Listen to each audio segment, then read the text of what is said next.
مسجد نبوی میں یہ عاجز بیٹھا ہوا تھا کہ ہمارے ایک قریبی تعلق والے تھے، وہ وہاں قرآن مجید پڑھاتے تھے مسجد نبوی میں، آئے اور تھوڑی دیر بیٹھے اور بڑے ڈپریسڈ لگ رہے تھے۔ میں نے پوچھا قاری صاحب خیریت ہے؟ کہنے لگے جی بس کیا بتاؤں کہ آج میں بہت زیادہ پریشان ہوں۔ کیا ہوا؟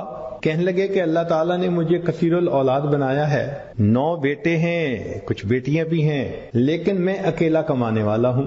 چھوٹا سا گھر ہے اور ہم 11 بندے اس میں رہتے ہیں، 3 یا 4 کمروں میں 11 بندے رہتے ہیں۔ پہلے تو بچے چھوٹے تھے تو گزارا ہوتا رہا، اب ماشاءاللہ بچے جوان ہو گئے ہیں۔ میں نے اپنے سارے بچوں کو دین پڑھایا، کوئی مفتی بنا، کوئی عالم بنا، کوئی قاری بنا، سب کو اسی لائن پہ لگایا۔ اب میرا بڑا بیٹا جو پڑھ کے مفتی بن چکا ہے، شادی کی عمر کو پہنچ گیا، لیکن میں اس کی منگنی کہاں کروں؟ اول تو کوئی رشتہ ہی نہیں دے گا کہ اس کی آمدنی کا کوئی اتنا بڑا ذریعہ نہیں، اور اگر رشتہ مل بھی جائے تو میں اپنے گھر میں اپنے بچے کو الگ کمرہ نہیں دے سکتا، تو ہم کیا کریں؟ تو آج میرا ایک پرانا دوست آ گیا، اس نے مجھے بڑی سنائی، بس تو ملونٹا بن گیا، تجھے عقل نہیں، سمجھ نہیں، تیرے 9 بیٹے، تو 2-3 کو مولوی بنا دیتا، کسی کو ڈاکٹر بناتا، کسی کو انجینئر بناتا، آج تیرے ساتھ کندھے سے کندھا ملا کے کھڑے ہوتے ہیں، آج اور بھی سورس آف انکم ہوتا تیرے پاس۔ کیا نشہ تھا دین کا، تو نے سب کو ملا بنا دیا، اب جاؤ ڈھونڈو رشتے۔ کہنے لگے کہ اس میرے دوست نے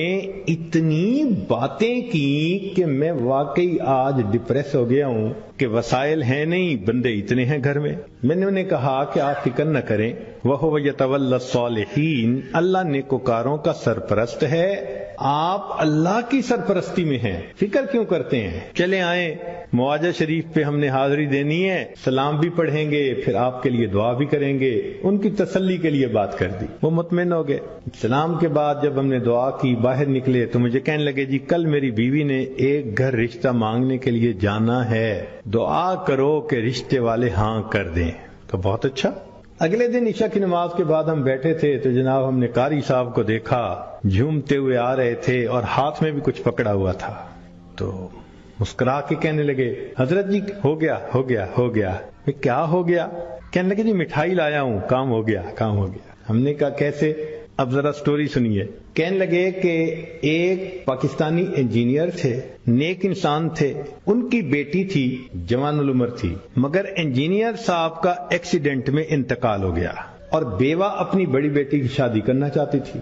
ہمیں پتا چلا کہ بچی خوبصورت بھی ہے، خوبصیرت بھی ہے، لکھی پڑھی بھی ہے، تو ہم نے کہا ہم بھی ٹرائی کرتے ہیں۔ میں اپنی بیوی کو لے کے گیا، بڑا سمجھایا، اگر وہ پوچھے نوکری کیا تو یہ بتانا، اگر پوچھے رہیں گے کیا تو یہ بتانا، بڑا سمجھا بجھا کے لے کے گیا۔ کہنے لگے کہ کوئی 4-5 منٹ مشکل سے میری بیوی اندر گئی ہوگی کہ اس نے پیغام بھیجا میں آپ سے بات کرنا چاہتی ہوں۔ تو مجھے تو شروع میں نا ایک صدمہ ہوا، میں نے کہا انہوں نے ریجیکٹ کر دیا، 5 منٹ میں جو کہے جاؤ تو اس کا مطلب ریجیکٹ کر دیا۔ لیکن میں نے بیوی سے پوچھا، کہنے لگے بیوی تو نروس سی تھی، کہنے لگی ہو گیا ہو گیا۔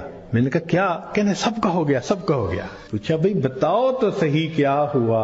کہنے لگی جی کہ وہ بیوہ بہت نیک تھی، اور کہنے لگی کہ مجھے میرے خاوند نے یہ وصیت کی تھی کہ میں نے اپنی اولاد کو نیکی کی زندگی سکھائی ہے، جب موقع ہوا میں اپنی بچیوں کی شادی کسی نیک بندے سے ہی کروں گا۔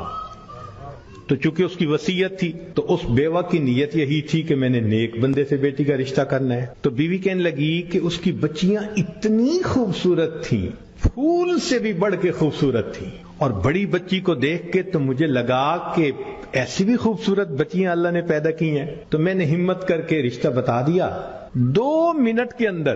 کہنے لگے کہ پتہ چلا کہ اللہ نے مجھے دیے 9 بیٹے اور اس کو اللہ نے دی تھی 9 بیٹیاں، اور اس کی ہر بیٹی میرے ہر بیٹے سے 2-2 سال چھوٹی بنتی تھی۔ بس ہم نے 2-3 منٹ میں 9 رشتے آپس میں کر دیے۔ وَهُوَ يَتَوَلَّى الصَّالِحِينَ، وہ اللہ نیکوکاروں کا سرپرست ہے۔ ایک بچی کا رشتہ کرتے لوگوں کی جوتیاں گھس جاتی ہیں، اور یہاں 2 منٹ کے اندر اللہ تعالیٰ 9 بچوں کے رشتے 9 خوبصورت بچیوں کے ساتھ فائنل کروا دیتا ہے۔ اور وہی ہوا کہ بعد میں انہوں نے ایک بچے کا رشتہ کیا، پھر دوسرا جوان ہوا تو بیٹی سے دوسری کا رشتہ، پھر تیسرے کا، چوتھے کا، ایک دن میں اللہ نے سارے مسئلے کو ختم ہی فرما دیا۔ تو جو بندہ نیک بنتا ہے یہ ذہن میں رکھیں اللہ کی سرپرستی میں آ جاتا ہے. عجیب بات ہے، کوئی بندہ سرپرست بن جائے تو بڑی سیکیورٹی ہوتی ہے، اور یہ فلاں نے ذمہ داری لے لی. کیا اللہ تعالیٰ کی ذمہ داری پہ اتنا بھی بھروسہ نہیں ہوتا؟